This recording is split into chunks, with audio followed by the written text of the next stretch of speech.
नमस्कार, आदाब, सत श्री अकाल। आप देख रहे हैं मेरी सीरीज़ सीखेंगे नहीं तो जीतेंगे कैसे। और आज हम एक कहावत के ऊपर एक दृष्टांत देखना चाहते हैं कि जैसी करनी वैसी भरनी, ना माने तो करके देख। एक बहुत अच्छी कहावत है बुजुर्गों की। तो हमारे जो कर्म हैं, हमारे जो पाप हैं, जिनको हम घर वालों से छिप कर अपने परिवार से छिप कर करते हैं, वो कभी छिपते नहीं।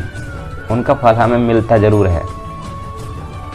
तो मैं यही कहना चाहूँगा कि जो भी आप कर्म करें वो ऐसा करें कि ना तो आपके घर वालों के खिलाफ हो, ना वो किसी पाप का भागी हो।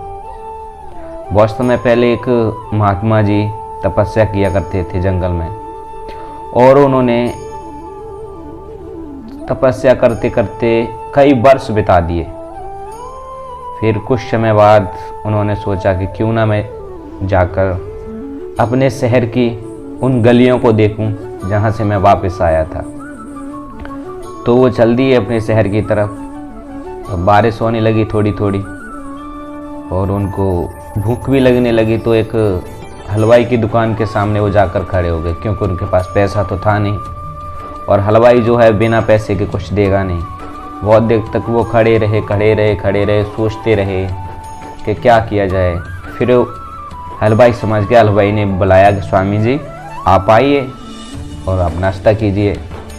तो उन्होंने गरम गरम जलेबी, समोसे स्वामी जी को खिला दिए। और खाने के बाद वो स्वामी जी ने हलवाई को धन्यवाद दिया और वो आगे निकल गए। अब आगे निकल गए तो अब तो पेट भी भर गया था, और भी मस्ती में झूमने लगे। राधे कृष्णा जय सिया रामा गाते हुए रोज रास्ते पे चले जा रहे थे। थोड़ी थोड़ी बारिश हो रही थी। अब जो सड़क पे थोड़े थोड़े खड्डे होते हैं उनमें पानी भरा हुआ था, तो उनमें वो बच्चों की तरह नादानी में लाते मारते हुए पानी को उछालते हुए जा रहे थे। और वहीं पर एक नया शादी का जोड़ा गुजर के जा रहा था। तो वो जो पानी जो है उस नए शादी के जोड़े की साड़ी पे जा पड़ा।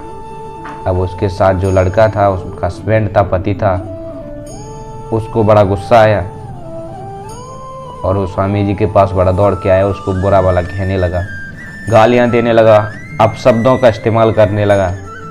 लेकिन स्वामी जी ने कुछ नहीं बोला। और बात इतनी आगे बढ़ गई कि उनकी पत्नी आ गई और उन्होंने कहा कि कोई बात नहीं है, साड़ी तो है, घर जाके धुल लेंगे, सब कुछ ठीक हो जाएगा।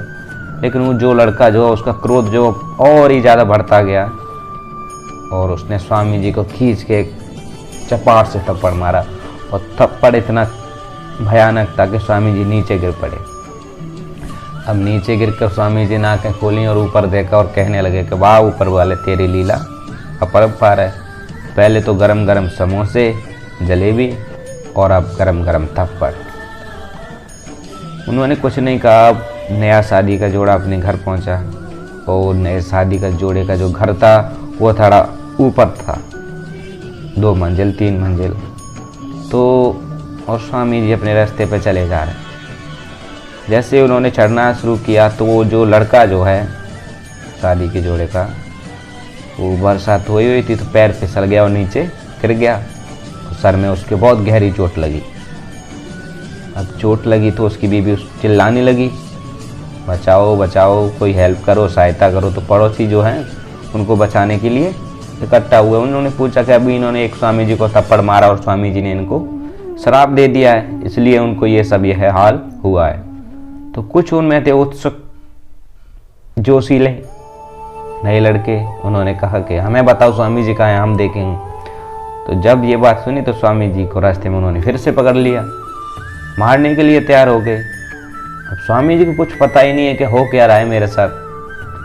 तो फिर स्वामी जी कहते हैं कि तुम मुझे मार तो रहे हो, लेकिन कम से कम मुझे इसकी कारण वजह तो बता दो कि क्यों मार रहे हो। तो उनमें से एक था, तो उसने कहा कि अभी अभी जिस लड़के ने आपको थप्पड़ मारा उस लड़के को आपने शराब दे दिया और वो बेहोश पड़ा है, उसका सर फट गया, उसकी बीवी चिल्ला रही है। तो उसने कहा कि मेरी गलती क्या थी, आप में से कोई जवाब दे सकता है? हाँ, कि आप पानी उछालते जा रहे थे और वो पानी जो उसकी बीवी की साड़ी पे जा गिरा और उसको गुस्सा आ गया, उसने आपको थप्पड़ मार दिया। बोला अच्छा। जब उसके यार को थोड़ा सा कीचड़ लगा तो उसने मुझे थप्पड़ मार दिया, और मेरा यार तो ऊपर वाला है। सोचो, उसके यार को किसी ने थप्पड़ मारा तो जवाब तो मिलना ही था। अब इतनी सी बात सुन के सारे लड़के पीछे हो गए, किसी की हिम्मत नहीं आगे जाने की। बोला बात तो सही है।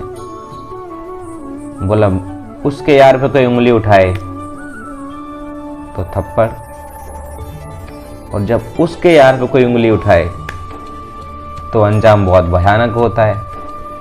अब डर तो सभी गए थे, सभी पीछे हो गए और स्वामी जी धीरे धीरे आगे निकलते गए। सब लोग पीछे गए, उसको लड़के को हॉस्पिटल ले गए, उसका ट्रीटमेंट कराया। समय बीतता गया और कुछ समय बाद वो स्वामी जी फिर अपने ठिकाने पर पहुंच गए। वहाँ पर उन्होंने जाकर सोचा जैसा उन्होंने सफ़र किया था उन्हें क्या क्या मिला। तो कहानी भले ही छोटी सी है, लेकिन इसका सार जो है बहुत ही बड़ा है। जो हम कर्म करते हैं उनका फल हमें ज़रूर मिलता है, चाहे वो बुरे हों या अच्छे हों। अगर अच्छे कर्म होंगे तो समय ज़रूर लगेगा, लेकिन मिलेगा ज़रूर, और बुरे कर्म होंगे तो समय नहीं लगेगा, बहुत जल्दी मिलेगा। इसलिए मैं कहता हूँ कि जो भी करो सोच समझ कर करो। जो अपने घर वालों को धोखा दे रहे हैं, वो उनका विश्वास तोड़ रहे हैं, खासकर उनके लिए, ये तुम्हारे लिए अच्छा नहीं है। तुम्हें इसकी सज़ा मिलेगी, वो भी सबके सामने। इसलिए जो भी हैं अपने कर्मों को अच्छा करें और आगे बढ़ें। नमस्कार, आप देख रहे हैं एक नई लर्निंग सीरीज, सीखेंगे नहीं तो जीतेंगे कैसे। मिलते हैं कल एक नई कहानी के साथ।